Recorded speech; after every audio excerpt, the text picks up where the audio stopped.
لما يبقى في كتير من الأسر المصرية متفككة وفيها مشاكل، يبقى هي دي المشكلة اللي لازم نقف لها وقفة كبيرة قوي ونتكلم عنها. تعالوا الأول نشوف إيه هي الأسرة. الأسرة هي أب وأم وأخ وأخت. الأب هو عماد الأسرة، عماد حمدي في الأفلام القديمة. مساء الخير يا نينا.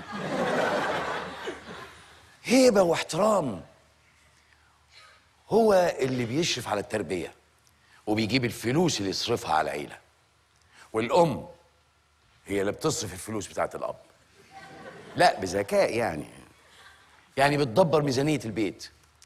هي الأساس في تربية الأولاد، وهي اللي بتتدبس في كل مسؤوليات الأسرة، أكل وشرب ومسح وكنس.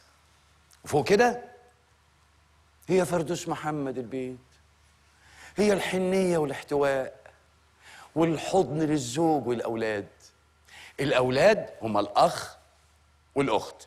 الأخ اللي بيراعي أخته، بيخلي باله منها، بيوصلها الدرس، بيرمي كيس الزبالة وهو نازل، يجيب العيش وهو طالع. طبعا ما فيش حد فيكم بيعمل كده خالص. والأخت هي بونبونية العيلة، هي الأم التانية، دلوعة الأب. هي اللي بتساعد الأم، بتنفض السجاجيد كل يوم جمعة وتنزل الستاير كل عيد. الحاجات دي اللي انتوا عارفينها. طبعا ده في فيلم أبيض وأسود من بتوع زمان، أفلام فطين عبد الوهاب، صلاح أبو سيف. إنما النهاردة احنا عايشين فيلم تاني خالص، فيلم يصنف أكشن ورعب وخيال علمي، كل دول مع بعض، وأحيانا فيلم للكبار فقط.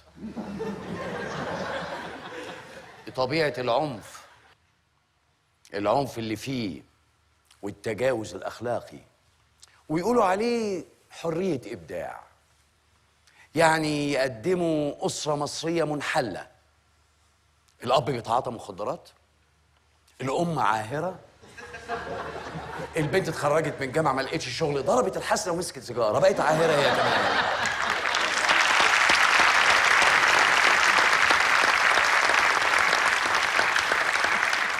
الابن بقى هيرو، بطل، بلطجي بيلعب بالسيف والخنجر في الشارع.